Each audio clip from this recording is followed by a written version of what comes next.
Friday, and you know what that means. The Hudson Media Group proudly brings to you the latest edition of Talking Politics.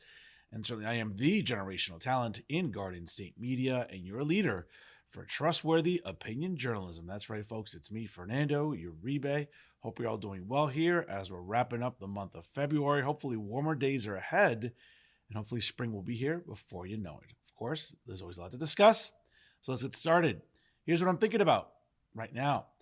Now, folks, it is election season here in New Jersey. Obviously, there's a lot of interesting municipal races all throughout the state, but here in Hudson County specifically, we do have county commissioner races with primaries coming up this June. And without a doubt, progressives feel a lot of momentum after the election of both James Solomon and Emily Jabbour to their respective mayoral seats last December.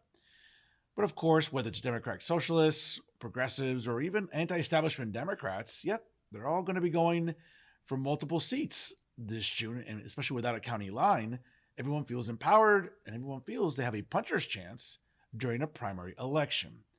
But what's interesting, though, in Jersey City, especially during a county commissioner race, is, as we all know, ladies and gentlemen, I don't think very highly of Democratic Socialists.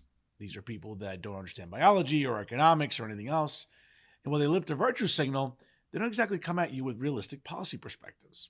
And of course, we could look no different than a county commissioner candidate running during this election cycle. Let me just give you a perspective here. Now, a North New Jersey DSA candidate is being backed by the organization. Now, David Gerges is running in the 4th district right now during the upcoming race. Now, this seat is based in the Jersey City Heights, and of course, they'll be going at it in the upcoming June 2nd primary. Now, the North Jersey DSA is proud to endorse David Gerges for Hudson County Commissioner into the campaign grounded by and for working people. David will fight for green social housing, I don't know what the hell that means, universal childcare, and free college at Hudson County Community College. Get involved by going to davidforjc.com, according to the organization's statement this week. Now, this report comes as no surprise, given that Gerges has been a card-carrying DSA member for years. The group picked up 2 big wins in last year's nonpartisan Jersey City Council races with clowns like Joel Brooks in Ward B and the other clown, Jake Efros, in Ward D. Now, the seat, which also includes a section of downtown, is currently occupied by Uribe Aponte Lipsky, who has indicated she plans to seek re-election for a 3rd term. Quote, DSA is my political home, and I am so humbled to receive the endorsement of my friends, comrades, and movement builders within the NJDSA as we fight for Hudson County for the many. Together, we're going to build green social housing, deliver universal childcare, and make Hudson County Community College free for everyone. We will do it because the working class of Hudson County don't just need it, we deserve it. Well, folks, a few things here about David Gerges. It doesn't shock me to hear this sort of nonsense from ivory tower, apple picking, do nothing people with, which I'm sure have zero work experience or don't even have jobs right now. But the first ones to tell you what to do with your own money. But this is the problem again with Democratic Socialists, whether it's here in Hudson County or New Jersey or overall. Their heart's in the right place, but as usual, their head's up their ass. Now, let me preface this by saying that there are some progressive positions that I can get behind, again, as sort of the sole conservative voice in Hudson County media, if for that matter in New Jersey. I can call balls and strikes fairly, not just on this show, but on my Monday night show, Real Talk with Fernando Uribe, via Jersey First TV. Now, do I believe in some sort of universal health care for the overall population here in the United States? Sure, a healthier population is more productive in the workplace. A healthier population is more productive in the home. You get to spend more family time. You get to be healthier around your family. You get to be more productive in the workplace. You get to not be dependent on big pharma. You get to not be dependent on the insurance companies. So sure, if we could find a way to do that, I mean, I'm all on board. Problem is that both political parties in Washington have been corrupted by the pharmaceutical industry and by insurance companies. I mean, we can't even run healthcare for our veterans, and that's a government-run healthcare system. So if we can't even, provide healthcare for who I would argue are the most deserving of healthcare, and that's our veterans who have given so much for this country, then I feel a little disillusioned that we can do it for the entire population here in the United States, which already is surpassed more than 450 million people. So I can get on board with healthcare, sure. If you do it smartly and cost effective, sure, absolutely.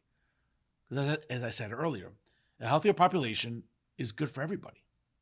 Now, when it comes to universal daycare, I mean, listen, I think enhancing the presence of the nuclear family is a good thing. Having children, hopefully you could afford, is a good thing. And producing more families is a good thing. There's no question about that. And especially here in New Jersey, where Democrats are literally turning the state into California, yes, it's become more and more expensive to live here. The gas tax went up again this past January. Tolls on both the Garden State Parkway and the New Jersey Turnpike went up again this past January. And as we know, property taxes will go up again this year in 2026. And we continue to lead the country in the highest property taxes in the nation. These are distinctions I'm really proud of here in New Jersey. But in Trenton, as we all know, Democrats have controlled the legislature for more than 20 years. And we've seen the budget get fatter than Chris Christie. Now, unfortunately, when it comes to making New Jersey more affordable, there are no easy answers or no easy policy prescriptions by one political party. They'll blame Republicans at the national and the state level, but Republicans have nothing to do with why New Jersey continues to be unaffordable. So if legislators in Trenton can find a way to allocate some funding, instead of, allocating funding for illegals and all the anchor babies here, but, if we could find a way to fund universal daycare and help working class parents, that's a good thing. You want to be able to have these households provide two incomes and provide for their children. Now, how we figure that out, I'm not sure, but I'm at least willing to entertain those conversations, folks. I'm at least willing to entertain some of these progressive policies. But where members of the DSA loses me, and again, we'll sort of go back on this here, okay? Green social housing. Like, what the F does that mean, David? And I get it, it's a catchy phrase, and this is how you hook all the other idiots and retards that comprise the membership of the Democratic Socialists of America, not just in New Jersey, but throughout the country. What does that mean? Okay?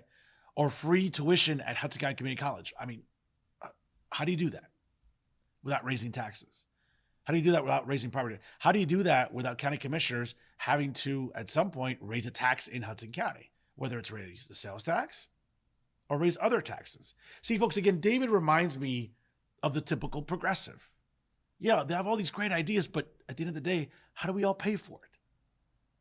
This is where, again, as I like to say, people without any real tangible work experience in their adult lives make the shittiest type of elected leaders. And David's going to be no different. Now, again, we'll see, obviously, as he's challenging an incumbent, and we'll see where he ranks right now. As we know, Uribe Aponte Lipsky is by and large a establishment Democrat, not someone who's woke or super progressive, but she's an establishment Democrat. That's fine. I mean, that's what it is here in Hudson County. It's as blue as Windex here in Hudson County, folks. But if anybody in their right mind thinks that David Gerges is anywhere remotely the right candidate in Hudson County. Now, I get it, folks, in the Jersey City Heights and in parts of downtown, they eat up all this DSA bullshit like it's a Thanksgiving turkey. But in the real world, where we have to work for a living and pay taxes and we have to figure out how to budget, well, folks, we would hope that elected leaders have to follow that same mantra too. Well, again, whether it's not knowing basic biology and coddling mentally ill people, trans people, which I'm sure David, along with DSA members, love to do on a consistent basis, or not understand basic economics, which is what DSA members have been prone to do. Folks, David Gerges isn't a good candidate for county commissioner, or for that matter, any other elected office.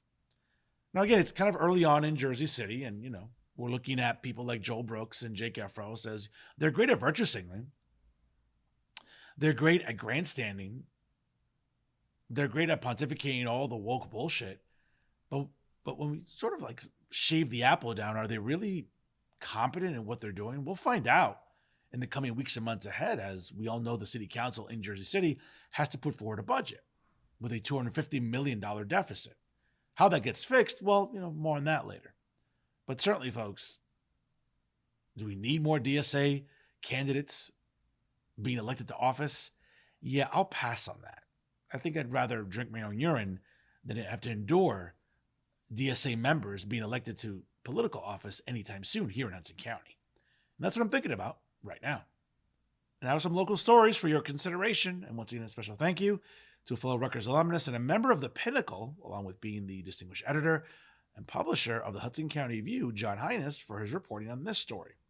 Now, State Senator Michael Testa, out of the 1st Legislative District, all the way down in South Jersey, says that the Jersey City budget woes that have been known for quite some time for anyone who's been paying attention, really, in his mind, he feels that Trenton should not be bailing out Hudson County's largest city. Testa was outspoken against the Jersey City Municipal Utilities Authority's MUA application to issue $182 million worth of debt. Now, the state ultimately approved $102 million for capital improvements back in October of 2023, and his stance hasn't changed. Quote, it's no shock to anyone that Jersey City is a growing financial mess, especially someone who sat on the council. To be fair to the mayor, he didn't vote for any budgets, the city water deal, and he opposed any budgetary trickery, according to a conversation State Senator Michael Testa had with John Hines. But he did support the initial efforts to build the Pompidou before he changed his mind years later. He only started opposing the Pompidou since myself and others opposed it. Now, recently on February the 4th, Jersey City Mayor James Solomon announced a municipal budget deficit of over $250 million, attributing the financial crisis to gimmicks and poor planning by his predecessor, Stephen Fulop.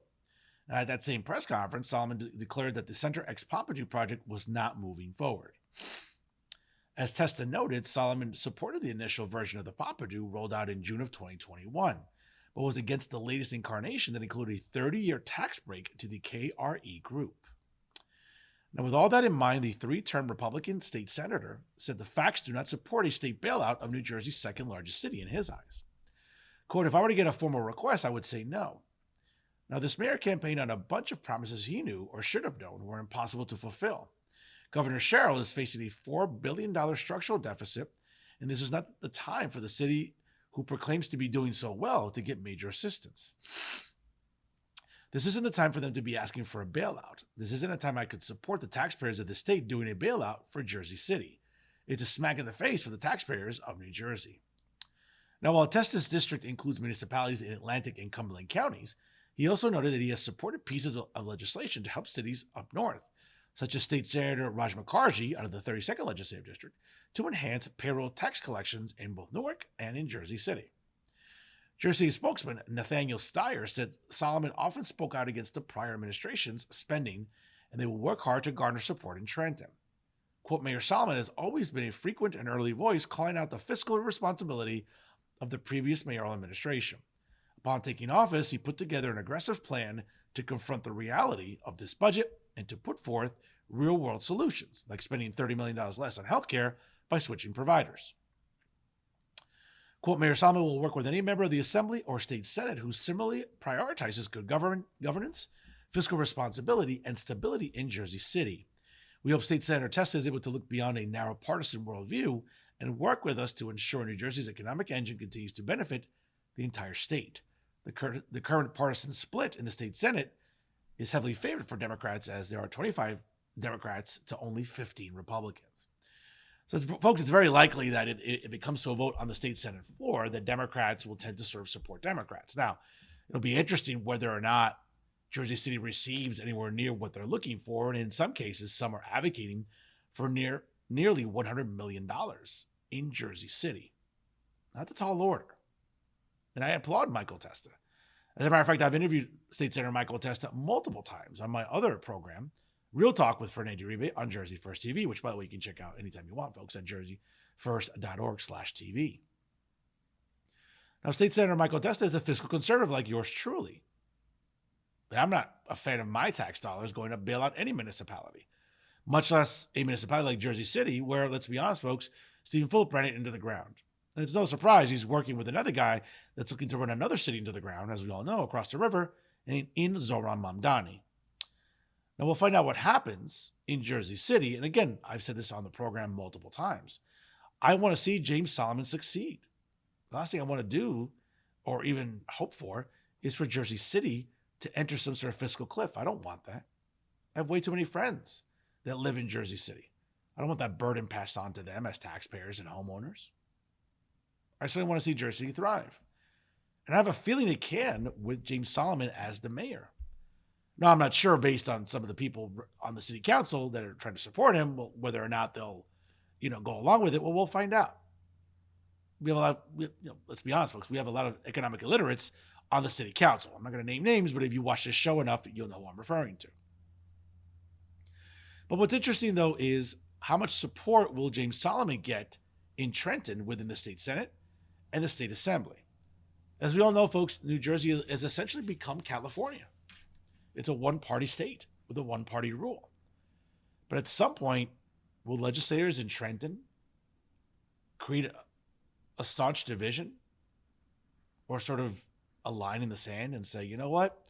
We can try to bail out some cities, but to the amounts that Jersey City needs? No, I don't think so. So we'll find out in the weeks and months ahead what James Solomon will do with the budget, as he'll be introducing a new municipal budget in the next few weeks. We'll see what departments get cut. We'll see what salaries get shaved down. But more importantly, we'll see how the size of municipal government in Jersey City hopefully will shrink. It grew to like exponential proportions, folks, under Stephen Fulop. And let's be honest, people who supported Stephen Fulop blindly for the last 12 years bear some responsibility in this. Now, in fairness to James Solomon, the new mayor, he did vote against these budgets. He was consistent about that. I'll give him that. He always spoke out against Stephen Fulop. He always spoke out against irresponsible spending at the municipal level. And we'll find out exactly what happens in the next few weeks with James Solomon and a new budget. But whether or not Trenton is going to bail out Hudson County's largest city, we'll stay tuned for that, because it doesn't seem to be the amounts that Jersey City is going to need to really get back to some sort of fiscal sanity. Let's stay in Jersey City, and once again, thank you to John Hines for his reporting on this story on, let's be honest, folks, the usual grandstanding and virtue signaling coming out of the 32nd Legislative District. As you can see there behind me, yes, folks, we've all become accustomed to the theatrics and all the grandstanding by these two retards, Robbie Balla and Katie Brennan. Then, of course, after a raid at a Jersey light rail station early in the month, Assembly members Robbie Balla and Katie Brennan will be looking to sponsor a bill package to combat U.S. immigration and customs enforcement in New Jersey. Joining them in sponsoring the three bills are Assemblywoman Annette Quijano out of the 20th Legislative District and Elixir Colasos Gill out of the 27th Legislative District. Quote, ICE has no place in our communities. When I was elected mayor 8 years ago, my first act was to sign an executive order declaring Hoboken to be a sanctuary city. Now the stakes are even higher, and it is incumbent on all of us to use the power we have to keep our residents safe. Quote, these bills help make it clear that whether it's ongoing attempts at mass incarceration of immigrants in private prison camps or ICE agents seeking employment as local police officers and teachers, we will fight tooth and nail to protect the interest of New Jersey residents. The three bills, including taxing private detention centers, profiteers, is titled A-4300. This would impose a 50% tax on the gross receipts of private carceral facilities operating in New Jersey under contracts with government entities and redirect all proceeds into, quote, a new immigrant protection fund. Yeah, I'm sure that money will be well spent. That fund would be dedicated exclusively to immigration services for New Jersey residents. Yeah, I'm sure. The bill package would also protect crime scenes from ICE interference, titled A-4301. This legislation would authorize all state, county, and municipal law enforcement officers to access crime scenes and evidence within their jurisdiction and make it a criminal offense for any person, including a federal officer, to block that access. The final bill, titled A-4302, would ban ICE agents from public employment. That would disqualify ICE agents and officers who served between September 1st, 2025 and January 20th of 2029 from holding employment as state employees, local government employees, law enforcement officers, or teachers in New Jersey. We have ICE agents gloating to elected officials that they don't need warrants to kidnap people off the street. It's all the proof we need that these people aren't law enforcement agents. We can't sit back and do nothing while they violate people's constitutional rights, according to the prom queen, Katie Brennan, in reference to the viral video of ICE agents confronting Jersey City Ward D Councilman Jake Efros. Quote, actions have to have consequences. No more profiting from detention centers, no more obstructing access to crime scenes, and say goodbye to ever wearing a badge or teaching a child in New Jersey if you participate in an ICE raid. Now, the four sponsors also said that the proposed legislation comes in response to ICE performing warrantless raids, deploying masked agents in unmarked cars, and targeting residents outside of their workplaces and children's schools. Well, again, folks, let's sort of put this into perspective here. An order to deport is already a judicial warrant already. You would think that guy like Robbie Ball, who has a law degree, would understand that. I don't expect that because I don't expect any sort of intellectual thought out of Katie Brennan. She's more interested in grandstanding along with Robbie Balla. Now, whether or not you can prohibit people from seeking employment, that's another matter. And we'll see how that's addressed in our courts, because I'm sure there'll be some litigation that'll be attached to that. I'm sure some ICE agents who will be working within the agency might choose to do something else, might choose to pursue other employment, right, on a more local or state level.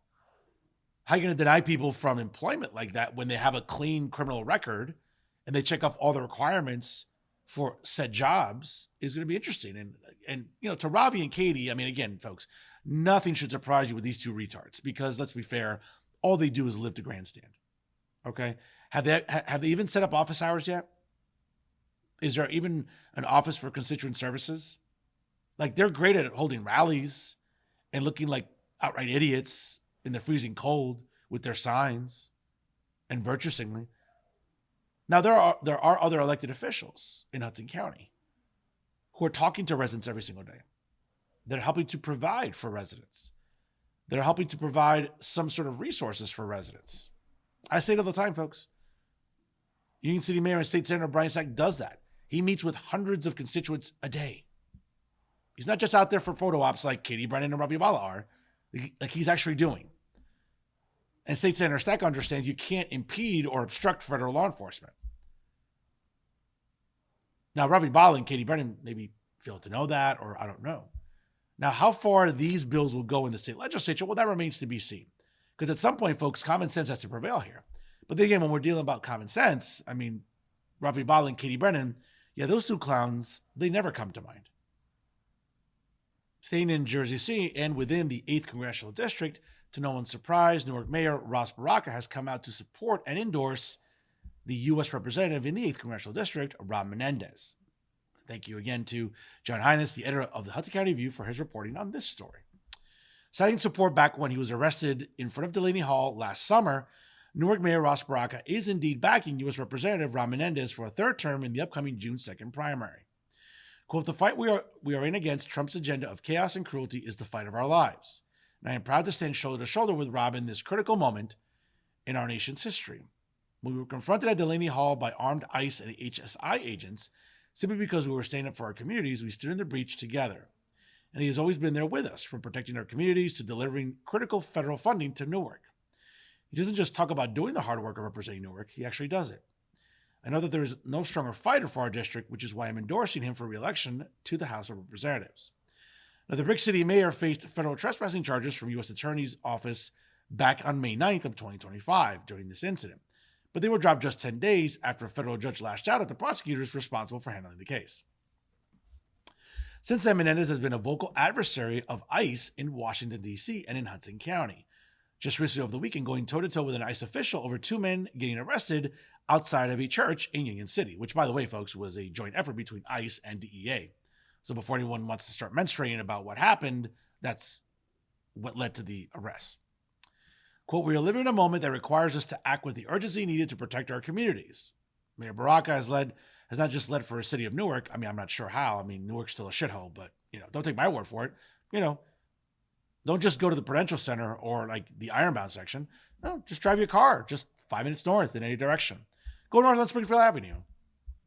Okay? Go north on South Orange Avenue. Trust me, folks. It's not something where you want to be. Okay.